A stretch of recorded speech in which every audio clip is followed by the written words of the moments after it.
Title: True Martial World. Chapter 1. Ashes of Talent. The wind howled across the iron-tinged plains, rattling broken wooden carts and rusted mining tools that lay scattered around the outskirts of Emberston village. Dust swirled in the dim, copper-colored sky, settling into the worn cracks of the villagers' homes like forgotten memories. Lin Chen crouched at the edge of the quarry, his frame thin, limbs taut from years of labor rather than cultivation. His dark eyes watched the deeper shafts where miners shouted warnings and struck earth with rhythmic force. Around his neck hung a charm, cracked jade, once vivid green, now dulled by age and disappointment. It was all he had left from his mother. "You're not going down there, are you?" a voice jeered. Lin Chen didn't turn. He already knew it was Wei Tu, son of the quarry foreman, flanked by two others. "Even if you find something, you won't be able to use it. What use is a cripple in the martial path?"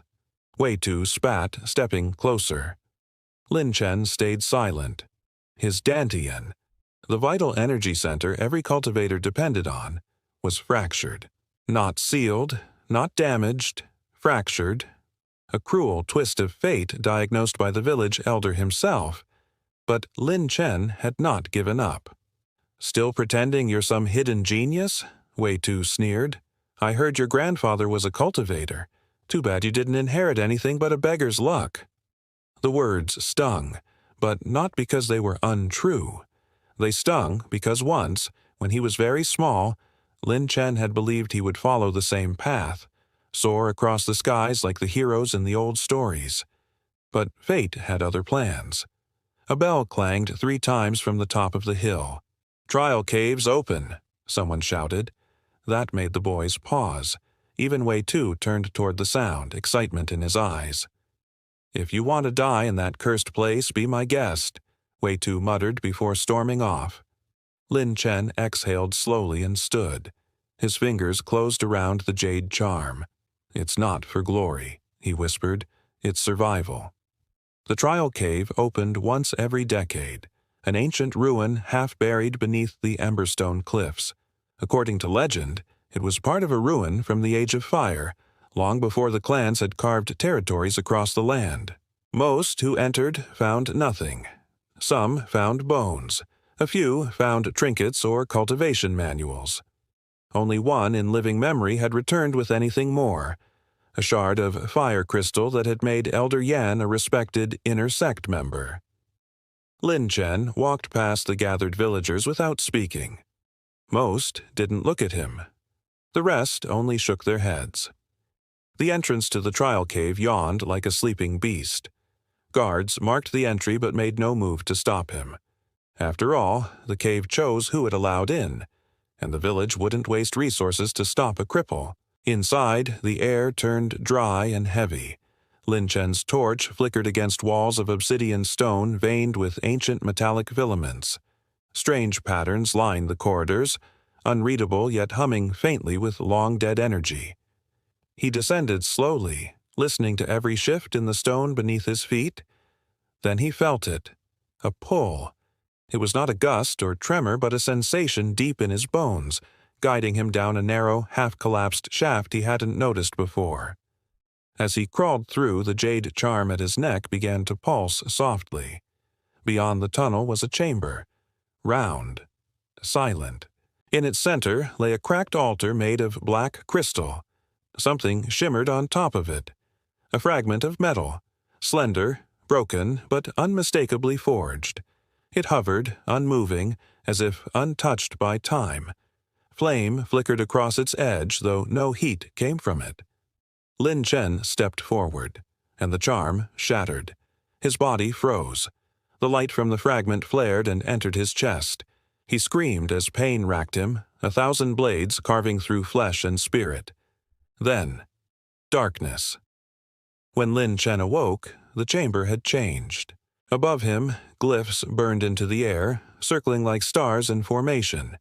His body felt different, heavy and light at once. A warmth spread through his limbs, coiling in his once broken dantian. Not just warmth, power.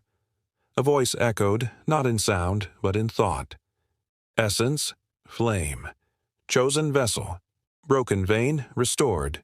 Incomplete, but awakened. He sat up, breathing hard. The fragment had vanished. In its place was a smoldering mark burned into his palm, shaped like a lotus. What is this? He didn't know, but he knew one thing for certain. He would never be the same again. Chapter 2. Flame Rebirth. The mark on Lin Chen's palm pulsed softly as he emerged from the cave. Morning sunlight painted the emberstone cliffs in amber hues, and dew clung to the jagged rocks like tears of stone. Around him, the air felt clearer, sharper, as if the world itself had shifted. No one awaited his return. The other villagers had already left, convinced that nothing but death lay within the cave. Lin Chen stumbled back to his shack at the edge of the village, heart pounding with questions and wonder. Inside, he collapsed onto his straw mat. His hand trembled as he examined the lotus-shaped burn. The warmth within him hadn't faded. In fact, it seemed to grow stronger with each breath. He closed his eyes and listened. Deep within, he could hear it now, the whisper of Qi. His dantian, once fractured and inert, now surged with slow but undeniable vitality. Threads of fire danced there, coiling into spirals, pulsing with a rhythm that was not his own. He sat cross-legged and began to meditate. Time blurred. By the third day, Lin Chen had already achieved what once seemed impossible. He had entered the first stage of body tempering. Muscles that had once strained under daily labor now held power. His senses sharpened. The world felt different. He dared not tell anyone. Not yet. That night, under the cracked roof of his shack, he recalled the words that had echoed in the trial cave. Essence, flame. Chosen vessel. Incomplete, but awakened. Was it a legacy? A spirit? A trial by ancient cultivators? He had no answers, only the mark and the fire that now refused to leave him. But with power came danger. Weitu noticed first. Not the key, but the change in Lin Chen's gait, the way he no longer bowed his head. Suspicion bloomed like rot. He's hiding something, Weitu told his father, and he was right. A week later, Lin Chen returned to the cliffs to train alone. The air rippled as he practiced, his movements guided by instinct rather than memory. With each strike, fire flickered from his fists, the mark on his palm glowing faintly. That's when the voice returned. Balance your breath. Guide the flame through your spine. Let the meridians taste fire but not consume it. It wasn't a hallucination. It was instruction. An ancient will lived within the flame fragment. A martial soul? A remnant of an ancient master? It didn't matter. Lin Chen obeyed. By the second moon, he had reached the third stage of body tempering, a prodigy in the making. But prodigies never rise unseen. One night, as he returned from training, shadows moved in the woods. Ambush. Weitu and two others stepped forward, blades drawn. You think you can hide forever, cripple? Lin Chen's eyes narrowed. I'm no longer a cripple. They lunged. He moved faster. Flames burst from his palm as he deflected the first strike, then spun and kicked the second assailant into a tree. Weitu barely had time to react before Lin Chen's fist struck his gut, searing heat pulsing through the contact. They fell. He stood. You have no idea what I've become, he whispered. From the shadows, a robed man watched silently. An envoy. And he smiled. Found you. Chapter 3. Ember Trial. The next morning, Lin Chen stood at the cliff's edge once more, staring into the vast valley below. The encounter with Weitu had changed everything. No longer could he hide in the shadows of the village, not when his strength had begun to echo with something ancient. The mark on his palm pulsed again, warmer now, more insistent. That night, the dreams returned. Visions of a crumbling palace buried in flame, of warriors bathed in golden qi, and a voice deeper than time itself. When fire meets tribulation, Only those who endure shall ascend. The next day, he journeyed beyond the Emberstone cliffs, crossing lands he had never dared explore. He followed the subtle tug of the flame mark, drawn to an ancient cavern wrapped in mist and shadow. At the entrance stood the robed man who had watched him before. "I've been waiting," he said, his voice calm. "Who are you?" Lin Chen demanded. "An ember of the old world, a sentinel of trials." He gestured toward the darkened cave. "Within lies the ember trial. If you survive, the flame shall truly recognize you." Lin Chen entered without hesitation. Inside, the cavern was alive. Fire danced along the walls, yet did not burn. The air shimmered with residual power. A stone path spiraled inward, lined with statues of flame-wielding cultivators, some serene, others screaming in agony. A voice echoed through the stone. "Trial 1, the tempering of flesh." Flames surged. Lin Chen's body was engulfed. Agony tore through him as searing pain licked his skin. But he gritted his teeth and moved forward. With each step, the pain sharpened, then dulled, then vanished. He emerged, steaming and exhausted, into a new chamber. Trial 2. The shattering of illusion.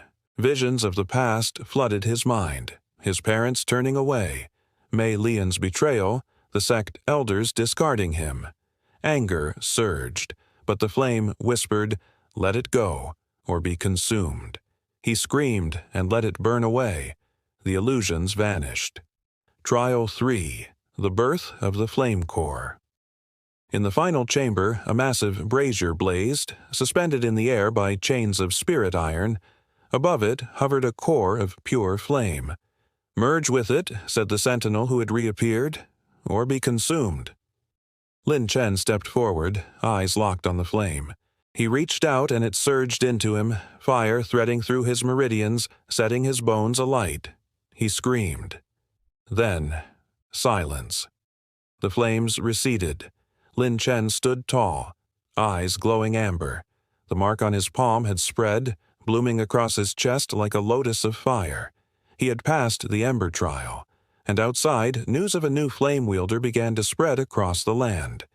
In the distant Cloudpiercer sect, an elder paused during meditation. "The heir of the old flame awakens," he murmured, "and the world begins to turn again." Chapter 4. Ashes Stir. In the days that followed the Ember trial, Lin Chen traveled deeper into the mountainous terrain, his ki newly awakened and still raw within him. Every breath he took was fire-touched. Every pulse of his meridians whispered with strength he barely controlled. He needed a teacher, yet no one dared approach him. Word of the Ember heir spread like wildfire across the martial realms. Wandering cultivators, rogue clans, and the remnants of crumbling sects all began searching for the youth who bore the lotus flame. But Lin Chen moved in silence. One dusk, while meditating beneath a dead sycamore, he sensed movement. Not footsteps, but ki, dark and familiar. A figure emerged from the trees. It was Wei Tu, the swordsman he had spared. "You left me alive," Wei Tu said, "so now I return the favor. Hunters come for you. You must learn to vanish." Lin Chen watched him warily. "Why help me?" "I saw the flame. I saw what you could become." Wei Tu became his guide.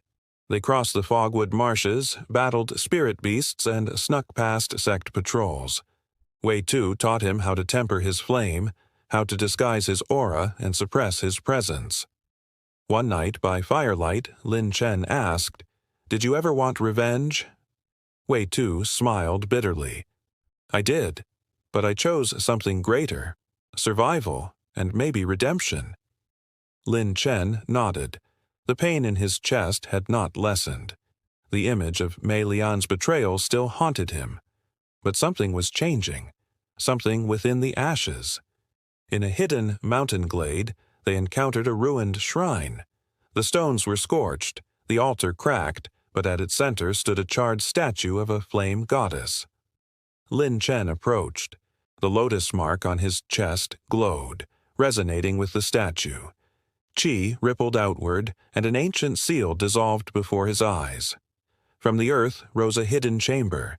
Inside, he found a text written in flame calligraphy.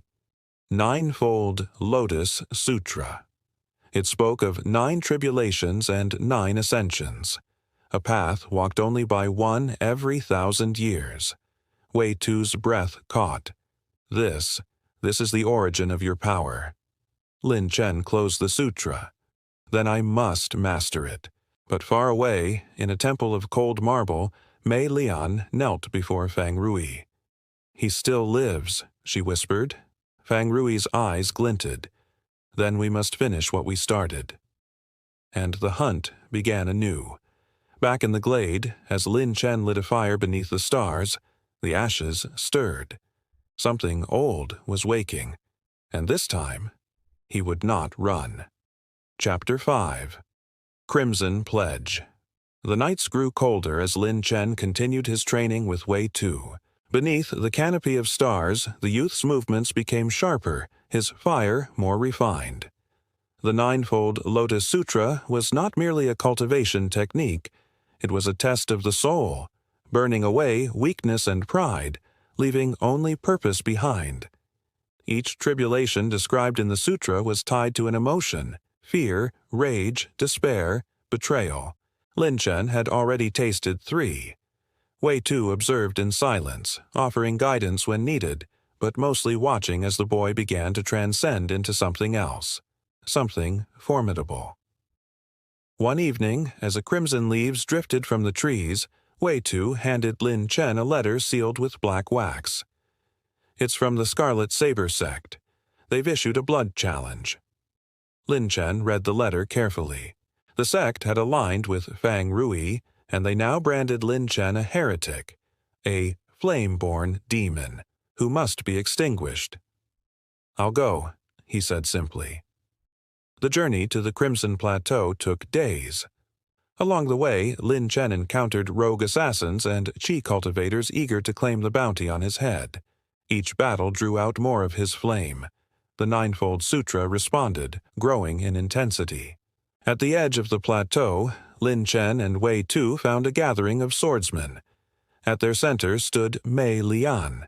She wore crimson robes now, eyes cold as iron. You shouldn't have come, she said. I never left, Lin Chen replied, stepping forward. Fang Rui descended from a cliffside, clapping slowly. A reunion at last. You lied to me, Lin Chen said.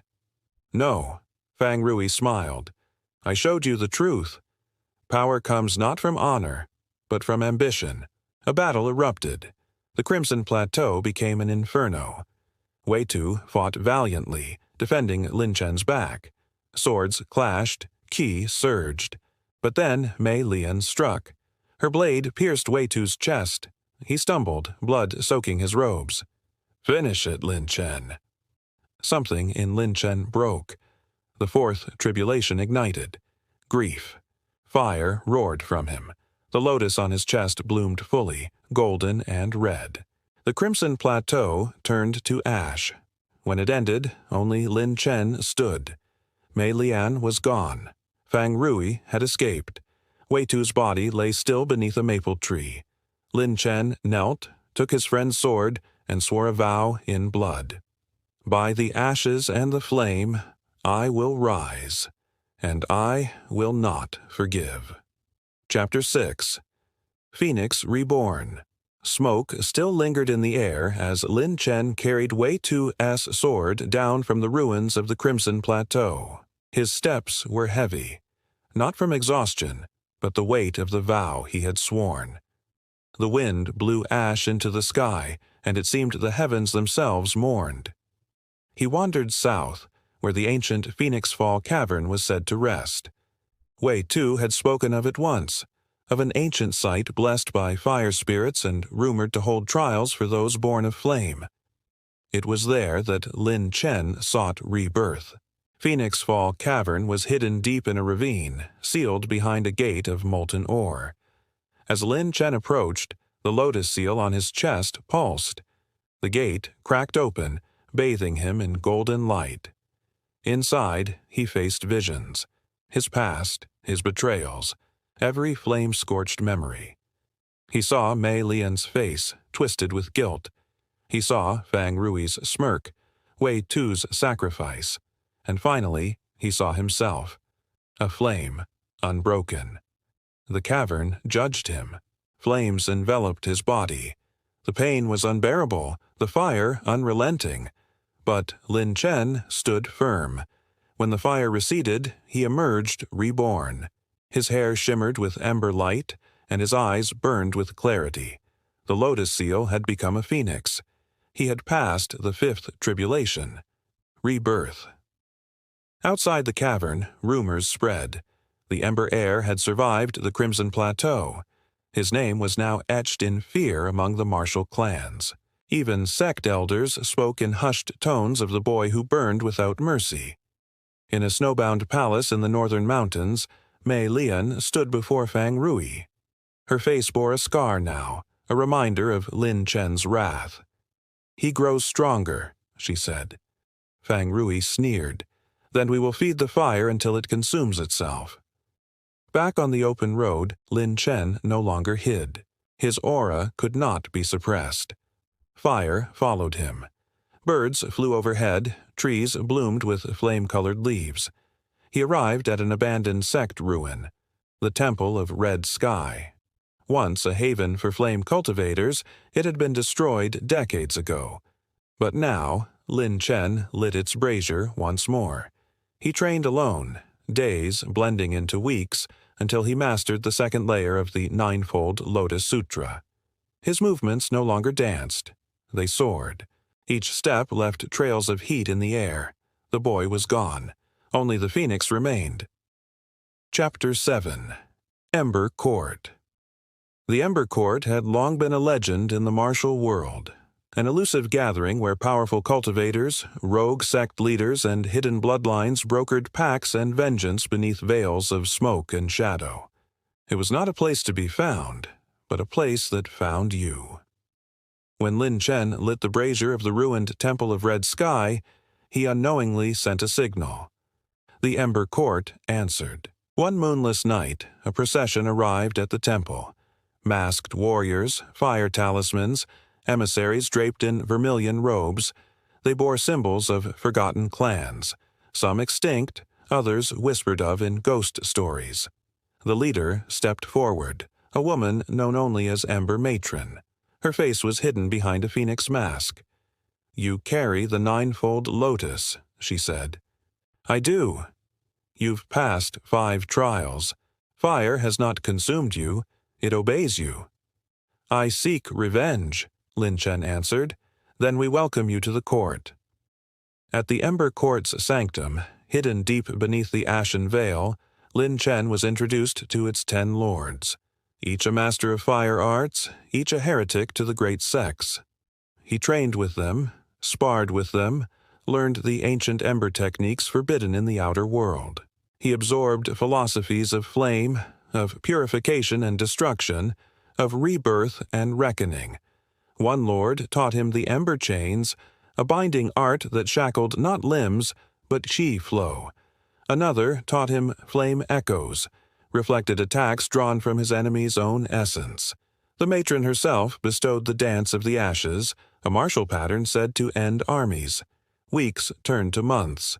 Lin Chen grew. His body bore ember tattoos now, his breath like smoke. But not all was fire and fury. A girl named Fei Yan, apprentice of the 10th Lord, began to train beside him. She had scars and a quiet laugh. Her flame was gentle, like hearthlight. She did not ask of his past, nor he of hers, but in sparring, in silence, they found solace. Then came a message. Fang Rui had formed a coalition. 7 sects aligned. Mei Lian had become Grand Envoy of the Scarlet Saber, and they were hunting the Ember Court. Lin Chen stood before the matron. "Let them come," he said. "I will burn their lies away." Chapter 8. Crimson Reckoning. The skies over the Ashen Vale darkened with thunderclouds. Across the martial world, rumors flew like crows. The Ember Court would fall, crushed under the weight of 7 righteous sects. And at their vanguard was Mei Lian, once beloved, now a sword-bearer for Fang Rui's vision of dominion. Lin Chen stood atop the highest peak of the vale, his ember tattoos pulsing with heat. Behind him, the 10 Ember Lords readied their disciples. Before him, the wind whispered with the scent of war. "They come," Fei Yan said, stepping beside him. "Do we run?" "No," he replied, eyes fixed on the horizon. "We blaze." The coalition's forces arrived in waves. Crimson banners, golden robes, and banners bearing the sigils of sects that once taught justice. They called themselves righteous. But Lin Chen saw only corruption cloaked in tradition. The battle ignited at dawn. Fire met steel. Qi storms clashed. The Ember Court unleashed forbidden arts with elegance and terror. Lin Chen moved like living fire, his blade trailing burning arcs. Each strike bore names. Wei Tu, his grandfather, his fallen brothers. Mei Lian descended amid the chaos, her saber laced with blood. They met in the ruins of the Red Sky Temple. "Why?" he asked her. She did not answer with words. Her saber lunged. Their duel was brutal. She moved with grace and guilt, he with fury and clarity. In the heat of the fight, memories flickered, of moonlit promises and stolen kisses, of scrolls shared under willow trees. But love could not shield betrayal. A final clash erupted. Her saber shattered. Breathing hard, Mei Lian fell to her knees. "Was it ever real?" Lin Chen asked. Tears mixed with blood on her cheek. "Once. Maybe. But the past cannot be mended." He turned from her. Mercy still burned hotter than vengeance. Elsewhere, Fang Rui battled the matron in the sky. Flames danced like dragons around them until the matron fell, consumed in a blaze of her own making. Lin Chen rose to meet Fang Rui in the heavens. "You are nothing," Fang Rui hissed. "I am fire," Lin Chen answered. And then he unleashed the dance of the ashes. The sky wept embers. The earth cracked. Fang Rui fell, broken by the very flame he had sought to control. The battle ended. The Ember Court stood, scarred, grieving, victorious.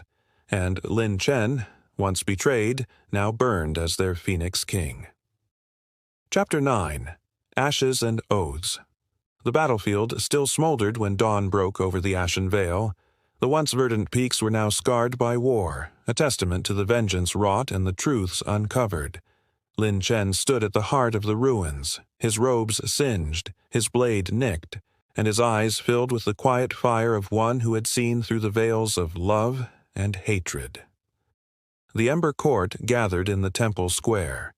The Ember Matron's ashes had been scattered in a sacred pyre, and the 10 lords now looked to Lin Chen, the lone survivor of their true heir. "You carry her flame," said the First Lord. "I carry all your flames," Lin Chen replied, "but I must walk a different path." He returned the ember sigil to the altar, bowing low. "The fire within me was forged in betrayal. Let it burn, not for war, but for those who walk alone." Fei Yan approached him quietly, offering a scroll, her master's final technique, written in fire calligraphy. "For when the world needs your flame again." He accepted it with a nod. Before he left, Mei Lian, wounded and silent, stood before him. "I betrayed you," she whispered. "Yes," he said. "I loved you, but I feared the world more." He did not forgive her, nor curse her. He walked away, his silence heavier than condemnation. Through forests charred and valleys scorched, Lin Chen wandered. At a mountain spring he cast the last piece of the ninefold lotus into the water. Its petals dissolved, releasing a golden shimmer across the surface. He made camp beside an ancient tree and began to write. Not techniques, but stories. Of truth, of lies, of fire and memory. Warriors and wanderers came to him, not as a master, but as a man who had endured. And in time, legends changed. The boy who was betrayed became the fire hermit. His teaching spread not through scrolls, but through tales, and every tale began beneath a willow tree, with love, and ended in the ashes of truth. Thus the world remembered Lin Chen, not for what he lost, but for what he became. Not vengeance, but flame everlasting. Chapter 10. The Last Ember. Years passed like whispers on the wind, and Lin Chen, once known for his vengeance and rage, became a legend whispered only in the quietest of corners, told by those who still remembered the flames. The world had changed. The 7 sects had healed, and with the fall of Fang Rui, peace seemed to be taking root once more. But Lin Chen remained a figure in the shadowed corners of the martial world, never forgotten, but seldom spoken of. One autumn evening, as the wind carried the scent of burning leaves, an old man in worn robes walked into the village at the foot of the Ashen Vale. He was bent with age, his hair like silver threads, but his eyes gleamed with the fire of the past. He carried no weapon, but beneath his cloak he hid the only treasure that had survived from the Ember Court, the Ember Blade. He walked to the ancient tree where Lin Chen had once made his home. There he sat, silently waiting. The village children played nearby, unaware of the man's true identity. They had heard stories, but they knew nothing of the fire hermit, of the man who had shaped their world. As night deepened, the first stars flickered above the trees. The wind died, and in the silence the old man closed his eyes. A voice broke the stillness. "You still wander?" Lin Chen stepped from the shadows, his face older, his flame dimmed but never gone. His robes had faded to a dull gray, his once bright ember tattoos now barely visible under his skin. The old man smiled. "I have been searching for you, for a long time. And now you have found me."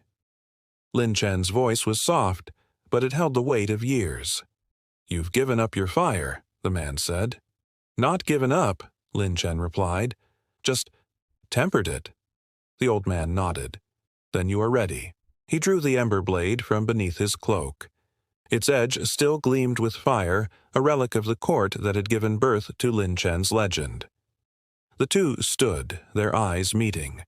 The wind stirred again, sending the last ember of autumn's heat into the night air. "Show me," said the old man. With a fluid motion, Lin Chen drew his own blade. The ember tattoos on his skin flared as he took his stance. The two warriors faced each other under the moonlight. Time seemed to freeze as the fire of their souls collided. They did not speak again. The clash was swift. Two beings whose fates were shaped by the very flames they carried. Their movements were a dance of death, fire meeting steel, ki, and spirit combining in a final test of strength. And in the end, the old man lay on the ground, his ember blade shattered, his body scorched, but at peace. Lin Chen stood over him, his breath steady. The flames inside him had not gone out, but they were no longer the fire of vengeance. He had tempered them into something more. A final ember, the last of its kind, flickered in his palm.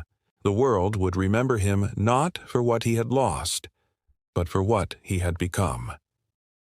As the first light of dawn touched the valley, Lin Chen walked away, his fire now a beacon of wisdom rather than destruction. The story of the fire hermit came to an end, but his legacy would burn in the hearts of those who sought a path not of revenge, but of redemption. The last ember would never fade. It would always burn bright in the memories of those who dared to rise from the ashes. Epilogue. Ashes to Flame. The years that followed Lin Chen's departure were quiet, as if the very world held its breath, remembering the fire that once consumed it. The people spoke of him in hushed tones, recalling the legend of the fire hermit who walked the land, leaving no trace but his teachings. Though his name was seldom mentioned, his influence was everywhere, in the hearts of those who sought peace after war, in the deeds of warriors who had learned not to seek vengeance but to protect in the ways of healing and balance that rippled across the martial world. The Ember Court had fallen, its flames snuffed out by Lin Chen's own hands, but the lessons it left behind burned brighter than ever. The martial sects, once divided by power struggles and vengeance, found common ground in the knowledge he had passed on, wisdom tempered by the fires of experience. In the villages, the children no longer grew up with the shadows of old feuds clouding their hearts. Instead, they learned the old stories, not of revenge but of the resilience that comes from facing the fire within and transforming it. Lin Chen's final resting place was never marked. No grand monument was built in his honor. Instead, a simple willow tree grew where he had once camped, its branches sweeping down like an eternal embrace. And beneath that willow, on the rare days when the wind stirred the leaves just right, travelers could hear the faintest whisper, the sound of a man who had risen from the ashes. The fire had not died. It had been passed on, not as a force of destruction, but as a spark of wisdom, a guiding light for those who sought to walk the path of balance. In their hearts, Lin Chen's flame burned still, and it would never fade. For in the end, fire was not meant to destroy, it was meant to illuminate. The end.